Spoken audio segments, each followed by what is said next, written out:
관계가 단순히 하나님은 전능하신 신이시고 인간인 우리는 그저 이 땅에서 살아가는 보잘것없는 존재로 생각하는 것이 아니라, 비록 우리가 부족하고 연약하지만 하나님께서는 우리의 삶에 관심을 가지고 계실 뿐만 아니라 우리와 함께 하시기를 원하신다는 것입니다. 온 우주를 창조하신 전능하신 하나님께서 우리와 함께 하시는 하나님, 즉 임마누엘의 하나님이신 것입니다. 이 일을 가능케 하신 분이 바로 예수 그리스도이십니다. 오늘 본문은 예수님의 12제자 중에 가장 예수님 가까이서 사랑받은 사도 요한이 쓴 서신서입니다. 사도 요한은 오랫동안 90세가 넘도록 그렇게 있으면서 밤모섬에 갇혀 지내기도 했습니다. 그러면서 예수님에 대해서, 예수님의 사랑에 대해서 많은 사람들에게 더 잘 전하기를 원했습니다. 오늘 본문을 보면은 예수님을 태초부터 계신 생명의 말씀이다, 또 영원한 생명이셨다라고 사도 요한은 우리에게 증거합니다. 이 생명이신 예수님께서 태초부터 하나님 아버지와 함께 계셨음을 또한 말씀하고 있습니다. 영원하신 존재가 우리에게 나타나셨기 때문에 우리는 그분을 인지하고 또 의식하고 목격하고 체험할 수 있게 된 것입니다. 시간에 종속된 유한한 인간이 영원한 존재를 경험할 수가 없습니다. 영원하신 하나님께서 시간 안으로 들어오셔야만 우리가 그 하나님을 깨달을 수 있다는 것입니다. 하나님께서는 태초부터 말씀으로 계셨던 예수님을 이 땅에 보내셔서 예수님을 통해서 하나님의 자녀로서의 관계를 맺게 하셨던 것입니다. 왜 그렇게 하셨을까요? 왜 예수님을 이 땅에 보내셨을까요? 그것은 사귐을 위해서라는 것입니다. 사귐을 한자어로는 우리가 교제라고 표현할 수 있습니다. 그냥 우리를 구원하시기 위해서 예수님을 보내셔야 했다면 예수님을 굳이 하나님의 아들이신 예수님을 이 땅에 보내셔서 30년간 사람들과 함께 지내도록 만드실 필요가 없으셨을 것입니다. 또한 우리를 그냥 구원하시는 데만 목적이 있었다면 우리를 하나님의 자녀로 만드실 필요도 없으셨을 것입니다. 그런데 사도 요한은 예수님께서 이 땅에 오신 목적이 사귐을 위함이다 라고 말씀하고 있습니다. 하나님과의 사귐의 모습을 우리는 예수님을 통해서 볼 수 있습니다. 그리고 우리가 하나님께 나아가고 교제할 수 있는 길을 예수님께서 직접 만들어 주셨을 뿐만 아니라 친히 사람들과 교제하는 것을 하나님께서 기뻐하신다라는 것을 예수님 통해서 알려주셨습니다. 사도 요한이 요한 1서를 쓰는 이유 역시 예수 그리스도를 통한 하나님과의 교제를 바로 누림을 통해 성도들이 서로서로 기쁨을 나누며 사귀기를 원했기 때문에 그렇습니다. 오늘 본문 말씀을 통해서 우리가 예수님 때문에 누리게 된 은혜와 축복이 어떤 것인가, 이 사귐의 축복이 어떤 것인지 살펴보려고 합니다. 첫 번째로 예수님을 통해 우리는 영원한 생명, 즉 구원을 누리게 됩니다. 이것은 우리가 잘 알고 있는 사실이죠. 예수님을 믿을 때 우리는 하나님의 그 진노로부터 우리의 죄가 사해지고 가려짐으로 우리가 구원받습니다. 하나님의 그런 놀라운 은혜가 예수님을 통해서 예수님께서 십자가를 대신 지셨기 때문에 가능하다는 것입니다. 예수님께서는 그리스도로서 태초부터 하나님과 함께 계셨을 뿐만 아니라 이 땅에 오셔서 사람이 되심으로 우리로 하여금 함께 보고 듣고 체험할 수 있도록 하셨습니다. 사도 요한이 살던 그 당시 1세기 그리고 2세기에는 기독교의 이단 가운데 영지주의라는 세력이 굉장히 세력을 뜯치고 있었습니다. 영지주의에서는 영은 선하고 육체는 악하다라고 가르칩니다. 그래서 모든 보이는 물질 세계는 악한 존재입니다. 불완전한 존재입니다. 그리고 보이지 않는 세계, 영적인 세계만이 선하다라고 말씀하고 그렇게 가르치고 있습니다. 그래서 신성한 그리스도가 하나님의 아들이 이 땅에 육체의 몸을 입고 오는 것은 그것은 불가능합니다. 예수님이 이 땅에 오신 것은 환상에 불과하다. 왜냐하면 예수님이 실제로 사람이 된다는 것은 부정하고 또 악한 육체를 입는 것을 의미하니까 그것은 바람직하지 않다라고 가르쳤습니다. 그렇지만 사도 요한은 그것이 잘못된 가르침이라는 것을 오늘 본문에서 바르게 알려주고 있습니다. 그래서 처음부터 반박하면서 생명의 말씀이 구체적으로 우리의 삶 속에 나타나셨고 함께 하셨음을 주장하고 있는 것입니다. 우리 1절 말씀을 같이 한번 읽겠습니다. 다 같이 읽습니다. 시작. 태초부터 있는 생명의 말씀에 관하여는 우리가 들은 바요, 눈으로 본 바요, 자세히 보고 우리의 손으로 만진 바다. 편지를 시작하면서 제일 먼저 태초부터 있는 생명의 말씀이 그냥 공허한 메아리, 어떤 그냥 보이지 않는 그런 추상적인 것이 아니라 우리가 직접 본 것이고 우리가 직접 들은 것이고 또 체험해서 만진 바가 되었다라고 얘기하고 있습니다. 무슨 말입니까? 영지주의의 그 사상들이 틀렸다는 것이죠. 우리는 살아계신 그 전능하신 하나님의 아들을 직접 체험했다라는 것을 여기서 알려주고 있습니다. 예수님의 육체가 영지주의가 주장한 것처럼 정상적 몸이 아니라든지 아니면 예수님이 천사처럼 어떤 신비한 존재였다든지 아니면 환상으로 보여진 것 뿐이라든지 그런 주장을 통해서 신령한 지식과 그 깨우침으로 말미암아 구원받는다라는 그 영지주의의 모든 사상을 배격하고 있는 것입니다.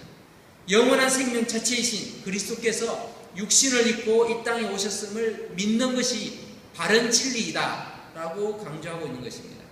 사도 요한이 기록한 바른 책인 요한복음에서도 말씀이 육신이 되어 우리 가운데 거하심에 우리가 그 영광을 보니 아버지의 독생자의 영광이요 은혜와 진리가 충만하더라 라고 고백하고 있습니다. 말씀이 육신이 되셨다는 것입니다. 육신이 악한 것이 아니라는 것입니다. 죄로 말미암아 악해진 것이지 우리의 하나님께서 우리를 물질로 만드셨을 때 이 딱 흙으로 사람을 만드시고 또 사람을 육체 가운데서 생명이 되게 하신 것은 그 육체가 악한 것이 아니라 그 속에서 하나님의 선을 이룰 수 있도록 만들어 놓으셨다는 것입니다. 그러나 우리가 죄로 말미암아 이 육신의 삶이 악한 일들을 행하고 또 하나님을 거스리는 그런 모습으로 살아가게 된 것을 하나님께서는 죄 없으신 예수님께서 완전한 육체로서 우리의 모든 죄를 담당하시고자 이 땅에 보내셨던 것입니다. 이처럼 하나님께서는 인간을 향한 사랑을 성육신이라는 놀라운 방법으로 표현하셨습니다. 흠없고 완전하신 하나님께서 친히 죄인의 몸으로 세상에 오셔서 모든 죄악을 다 예수님께서 담당하셔서 하나님의 심판을 대신 지시고 인간들이 구원을 얻을 수 있는 길을 열어주신 것입니다. 사람들은 이 예수님을 직접 곁에서 보면서 만지면서 그러면서 이분이 바로 하나님의 아들이시구나 라는 것을 깨닫게 된 것입니다. 그런데 2절에서는 예수님께서 영원한 생명이시다 라고 표현하고 있습니다. 우리의 곁에 계시는 이 예수님이 사도 요한이 직접 곁에서 만지고 경험했던 그 예수님이 영원한 생명이시라는 것입니다. 영원한 것은 사람이 경험할 수 있는 것이 아닙니다.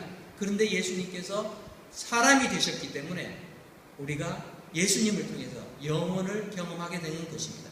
예수님만이 영원한 생명이시므로 예수님을 통해서만 영생을 누릴 수 있게 된 것을 확신하시기 바랍니다. 예수님께서 영생 주심을 인해서 기뻐하고 감사하며 살아가는 저와 여러분들 되시기를 바랍니다. 두 번째로 예수님을 통해서 우리는 하나님과 친밀한 교제를 누리게 되었습니다. 자, 죽을 사람을 살려놓은 것 얼마나 기쁘고 감격할 일입니까? 그죠? 하나님께서 우리를 사랑하셔서 우리가 죄로 말미암아 죽었던 하나님과 단절된 상황에 있었는데 그러한 우리를 살려주셨어요. 얼마나 감사한 일이에요. 그것만으로도 우리는 일평생 목숨을 다해서 주님 감사합니다 라고 이야기하면서 충성할 수 있습니다. 참 종처럼 어떻게 보면 노예처럼 그렇게 살아가도 됩니다. 근데 하나님께서는 우리를 그러한 위치로 넣어두신 것이 아니라 우리로 하여금 하나님의 자녀라는 놀라운 권세를 누릴 수 있도록 허락하셨다는 것입니다. 예수님을 구주로 믿고 따를 때 우리는 하나님의 가족에 입양됩니다. 하나님께서는 우리의 아버지이시고 우리는 그분의 자녀가 된 것입니다. 하나님과 새로운 관계가 맺어지고 또 그 관계 속에서 하나님과의 친밀한 교제를 누리게 하셨다는 것입니다. 교회를 처음 다니는 사람들이 교회를 다니다가 이해 안 가는 부분이 하나가 있습니다. 그 중에 하나가 부모나 할아버지나 자녀나 할 것 없이 모두가 하나님을 아버지라고 부른다는 사실이죠. 옛날 어느 시골에 어느 집에 예수 믿는 며느리가 시집와서 시어머니를 전도해서 교회를 처음 나가게 되었습니다. 교회를 갔더니 기도를 시작하는데 합심 기도를 합니다. 사람들이 열심히 기도하니까 이 시어머니도 기도를 하긴 해야 되는데 뭘 해야 되나, 이게 며느리가 하는 걸 옆에서 보니까 하나님 아버지 이렇게 기도를 하는 거예요. 아버지 기도하니까 이 시어머니도 이제 기도를 하면서 하는 말이 아이고 사돈 이렇게 기도합니다. 며느리의 아버지니까 자기한테 사돈 되겠지 그렇게 생각이 듭니다. 근데 예수를 믿고 보니 그게 아니에요. 모두가 며느리가 아버지라고 부르는데 그 아버지 하나님이 나에게도 시어머니에게도 여전히 아버지라는 거죠. 왜 그랬을까요? 하나님께서는 직접적인 관계를 맺으시기를 원한다는 것이죠. 우리와 함께 일촌의 관계를 맺으시기를 원하시지 건너서 누구의 아버지, 누구의 하나님이 아니라 내 하나님, 내 아버지가 되기를 원하시는 것입니다. 요한복음 1장 12절에서 영접하는 자 곧 그 이름을 믿는 자들에게는 하나님의 자녀가 되는 권세를 주셨다라고 우리에게 알려주고 있습니다. 우리는 예수 그리스도를 구주로 영접할 때에 하나님의 자녀가 됩니다. 우리 모두는 하나님과 직접적인 관계를 누리는 것이죠. 더 이상 사제를 통해서, 목사를 통해서 하나님 앞에 나아가는 것이 아니라 내가 직접 하나님을 아빠 아버지라고 부를 수 있는 특권을 우리에게 주셨다는 것입니다. 왜 하나님께서 우리를 당신의 자녀로 부르셨을까요? 하나님께서 우리를 자녀 삼으신 목적은 함께 살기 위해서이십니다. 그저 이 땅에서 하나님의 일을 위해서 죽도록 일하는 그런 노예로만 우리를 부리기 위해서 구하신 것이 아니라 우리를 자녀 삼아서 우리와 함께 거하시고 함께 살아가시기를 원하셨다는 것입니다. 그런데 하나님과 함께 살기 위해서는 인격적인 관계가, 인격적인 사랑이 있어야지 함께 살 수 있습니다. 그것이 바로 친밀한 교제라는 것입니다. 그렇기 때문에 하나님과 자녀된 인간들은 하나님과 두 가지의 줄을 연결해서 살고 있습니다. 하나님께서 우리를 구원하셨을 때 우리는 하나님과 이 관계의 줄이 맺어져 있습니다. 그래서 관계의 줄이 이어져 있기 때문에 우리는 천국 갑니다. 구원받습니다. 하나님의 백성으로서 천국을 꿈꾸며 이 땅을 살아갑니다. 그 관계의 줄은 우리가 노력해서 만든 것이 아니라 하나님께서 일방적으로 우리를 그렇게 관계의 줄로 엮어주셨어요. 우리는 신앙생활을 하다가도 흔들릴 때가 있지만 하나님께서는 흔들리지 않았습니다. 그래서 한번 택하신 백성들을 절대로 놓치는 법이 없으십니다. 이것이 바로 관계의 줄입니다. 그런데 관계의 줄과 함께 또 한 개의 줄이 있는데 그것이 바로 교제의 줄입니다. 그것은 무엇인가 하면 하나님과의 관계가 회복되면 우리가 하나님과 교제를 누리게 된다는 것이죠. 하나님과 교제하면서 우리는 하나님과 교통하게 됩니다. 하나님을 알게 되고 하나님의 사랑을 누리게 됩니다. 깨닫게 됩니다. 이 교제를 통해서 하나님의 부요하심과 풍성함을 우리의 삶 속에서 누리게 되는 것입니다. 이것이 하나님의 자녀가 가지는 축복이자 특권인 것입니다. 하나님께서는 자기 아들까지도 아끼지 아니하시고 우리를 위해서 주셨기 때문에 그 외의 모든 다른 것들까지도 넉넉히 기쁨으로 주시는 분이시라는 것입니다. 하지만 많은 그리스도인들이 교제의 기쁨과 축복을 누리지 못한 채 이 땅을 살아가고 있습니다. 내가 신앙생활을 한다고 하면서도 이 교제의 기쁨을 알지 못하는 것입니다. 예수님을 믿고 구원받은 것은 알겠는데 시간이 지나면서 관계는 분명히 하나님과 나와 아버지와 자녀와의 관계인데도 불구하고 도무지 교제가 없는 거예요. 여러분들이 한번 생각해 보십시오. 부부가 결혼을 해서 함께 살기를 하는데 서로 대화도 없고 관심도 없이 지낸다면 얼마나 슬픈 인생입니까? 그럼에도 불구하고 그러한 부부들도 존재하는 것 같습니다.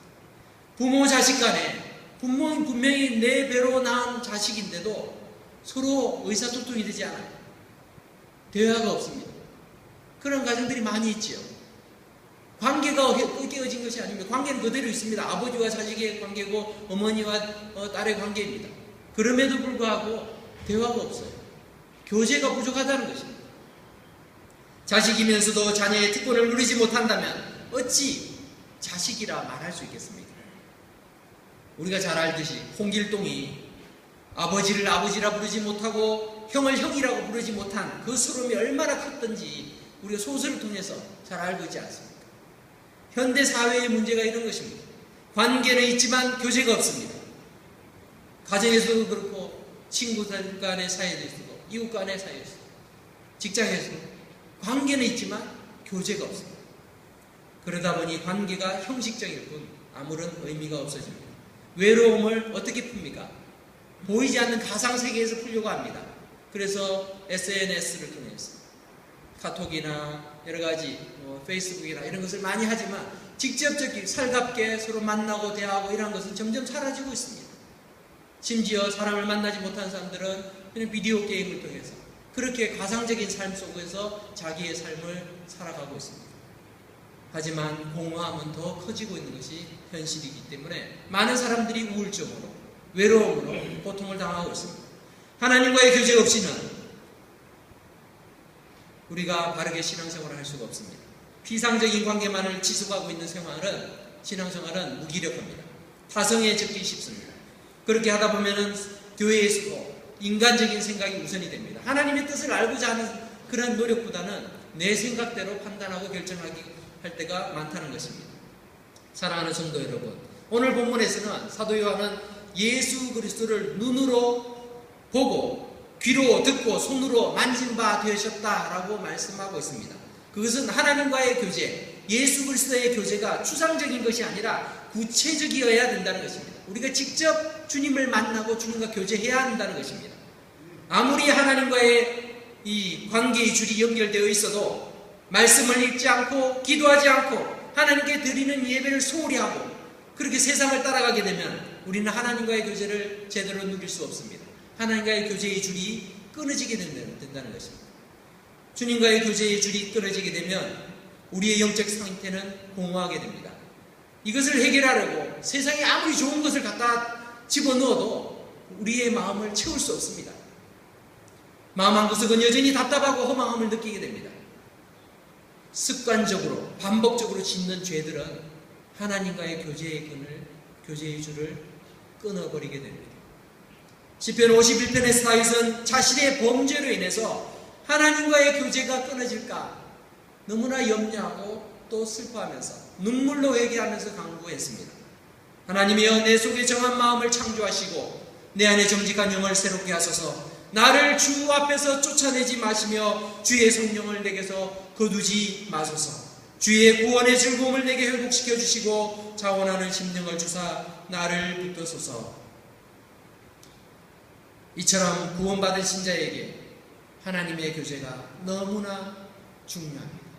하나님과 친밀한 교제가 우리의 삶을 소성시키는 것입니다.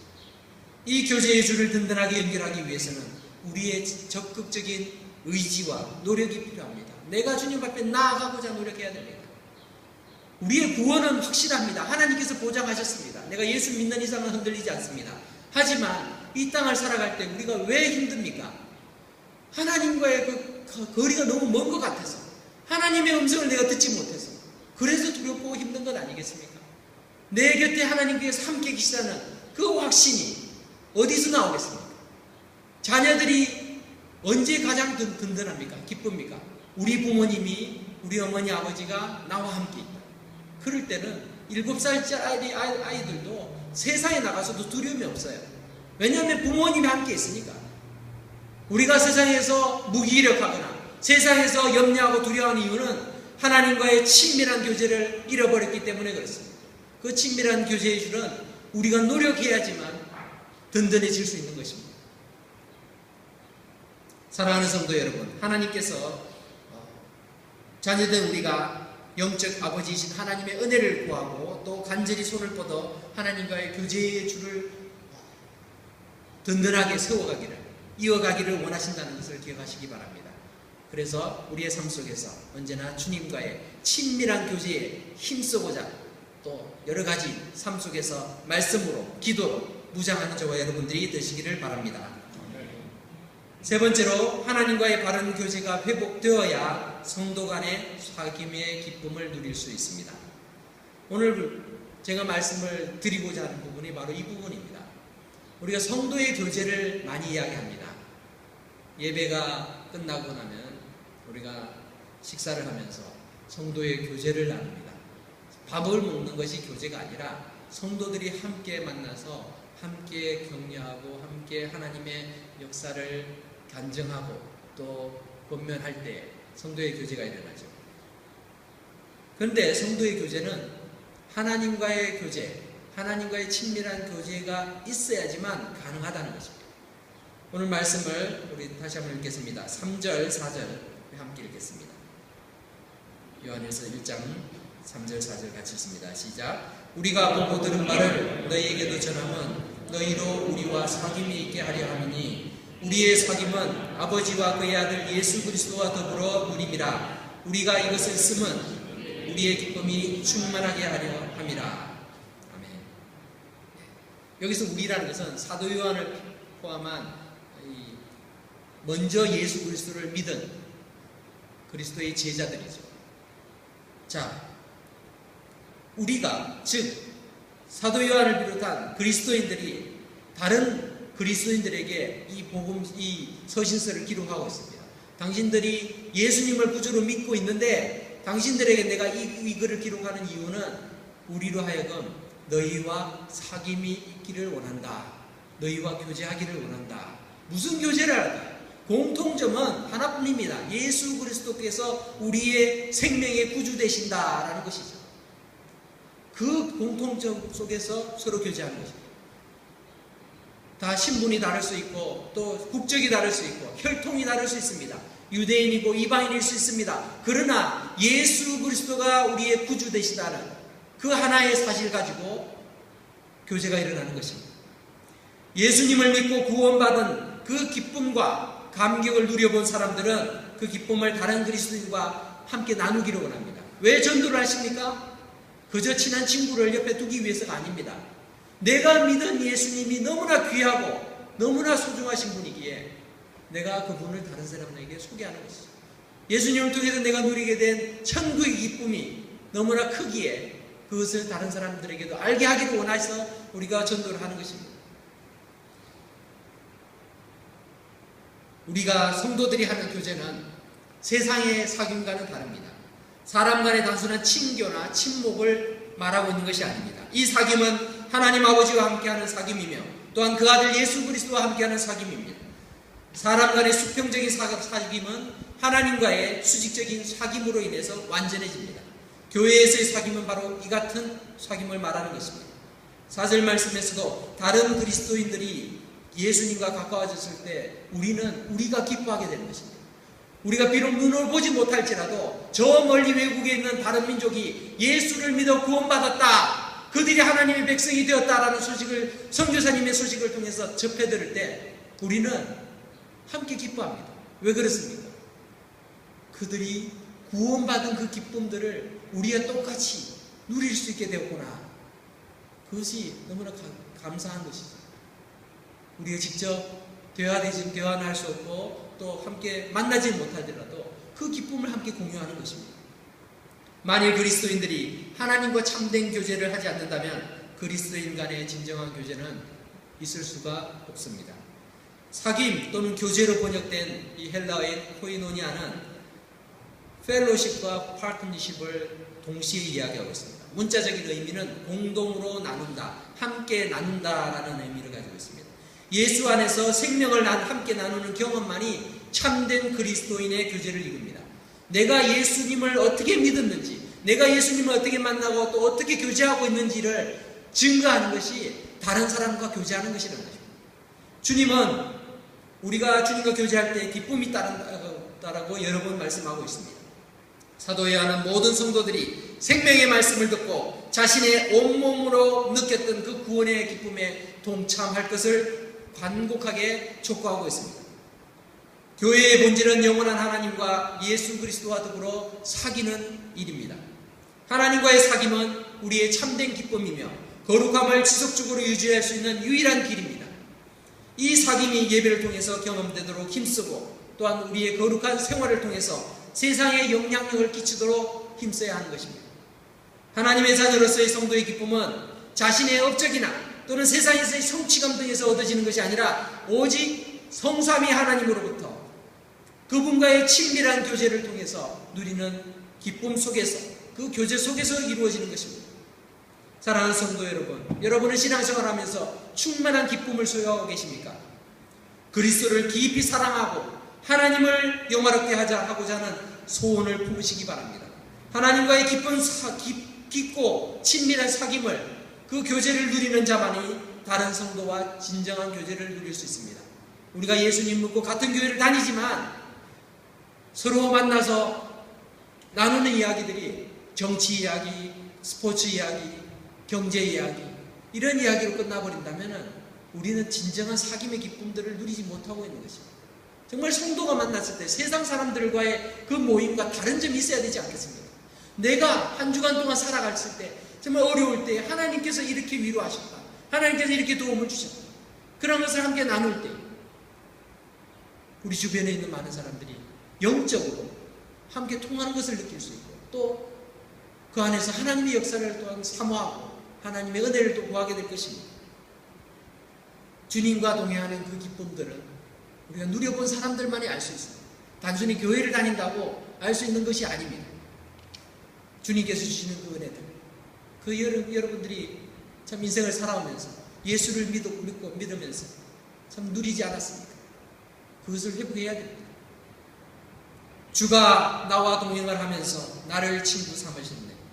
우리 서로 받은 그 기쁨은 알 사람이 없도다. 찬송과 가사의 내용처럼 주님께서 나와 동행하시면서 나를 친구 삼으셨다는 그 기쁨이 얼마나 크든지, 그 기쁨을 이야기할 때 눈빛만 봐도 알 수 있어요. 함께 신앙생활 하는 사람들이 예수님 때문에 내가 삽니다, 예수님 은혜로 삽니다, 그 은혜를 나눌 때에 그 기쁨들은 다른 사람들은 모른다는 것이죠. 예수를 믿지 않는 사람들은 그것을 알지 못한다는 것입니다. 그리스도 교회의 모든 성도들은 다른 사람들이 주는 인간적인 도움이나 또는 여러 가지 세상적인 이익들 때문에, 그것 때문에 기쁜 것이 아니라 하나님을 깊이 사랑하고 교제하는 기쁨을 함께 공유함으로 더욱 사랑하고 귀히 여기는 그러한 주님의 교회, 주님의 성도들이 될 수 있기를 주님의 이름으로 축복합니다. 말씀을 맺겠습니다. 하나님의 은혜로 말미암아 우리가 구원받았습니다. 그리고 하나님의 자녀가 된 우리들은 추구해야 될 것이 있습니다. 그것은 하나님의 자녀된 것으로 만족하는 것이 아니라 하나님의 자녀된 삶을 살아야 된다.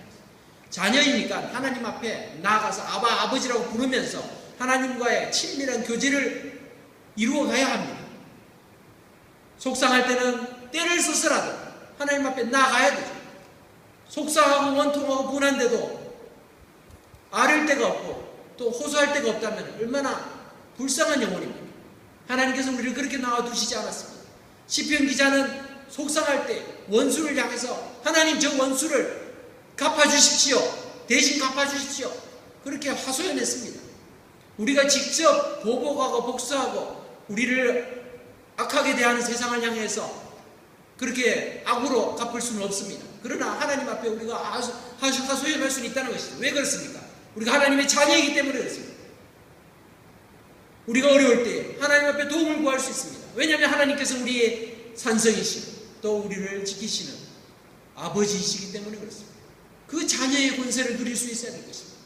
그저 세상 속에서 세상과 타협하면서 적당히 살아가는 사람이 아니라 세상과 부딪히면서 참 여러 가지 상처를 받지만 그럴 때마다 하나님 앞에 나와서 아버지, 내가 이렇게 세상에서 고통을 당합니다. 나를 도와주십시오.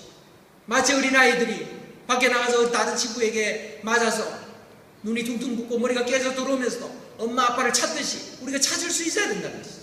그것이 바로 하나님과의 교제를 경험하는 삶입니다. 세상 속에서 우리는 참 어렵게 살아갑니다. 하나님을 믿는 자녀라고 해서 세상 속에서 안전이 보장되고 또 형통한 삶이 보장되는 것은 아닙니다. 그러나 우리가 한 가지 기억할 것은 그렇게 어려울 때에도 하나님께서 우리를 붙들고 계신다는 것이죠. 우리를 지켜보고 보호하신다는 것입니다. 우리가 힘들 가운데서도 우리에게 위로해 주시고 격려해 주시면서 너는 내 아들이다, 너는 내 딸이다, 내가 너의 아버지시다 라고 우리에게 말씀하고 계시기에 우리는 세상을 향해서 담대할 수 있는 것입니다. 사랑하는 성도 여러분, 혹시 하나님과의 교제가 서먹서먹하거나 약해져 있다면 다시 한번 교제의 줄을 굳게 붙드시기 바랍니다. 그래서 이 교제의 기쁨을 바로 누리며 아직 하나님을 알지 못하는 자들에게도 영원한 생명 되시는 예수 그리스도를 소개하고 함께 그 기쁨을 공유하는 교제의 기쁨, 사귐의 축복을 누리는 저와 여러분 다 되시기를 주님의 이름으로 축원합니다. 기도하겠습니다. 고마우신 하나님, 은혜를 감사합니다. 하나님 아버지, 우리를 죄악에 멸망당하여 죽을 수밖에 없는 그런 상태에서 버려두시지 않으시고 살려주신 것도 감사한데 우리를 살려주셨을 뿐만 아니라 하나님의 자녀 삼아주신 것 이내에 더욱 감사합니다. 하나님, 우리가 이 땅을 살아가면서 천국 시민 된 것, 하나님의 자녀 된 것 잊지 않게 하시고 세상을 두려워하는 것이 아니라 하나님을 기뻐하며 하나님을 자랑하며 예수 그리스도와 친밀한 교제를 누리며 살아갈 수 있게 하여 주시옵소서. 함께 신앙생활하는 많은 지체들에게도 주님과의 교제를 함께 증거하며 간증하며 서로에게 위로가 되게 하시고 서로에게 격려되게 하여 주셔서 많은 순교자들이 죽음 앞에서도 죽음의 위협 앞에서도 살아계신 예수 그리스도를 생명의 구주로 인정하고 고백하는 일을 주저하지 않았던 것처럼 우리가 믿음을 드러내며 믿음을 증거하며 살아간 아름다운 교제가 우리 가운데 있게 도와주시옵소서. 하나님, 세상은 험합니다. 하지만 이 세상 속에 살아갈 때에 능력의 하나님 더욱 경험하게 하시고 친밀한 교제를 통해서 주님의 위로와 주님의 은혜를 매 순간마다 경험할 수 있는 저희들 되게 도와주시옵소서. 예수 그리스도의 이름으로 간절히 기도드립니다. 아멘.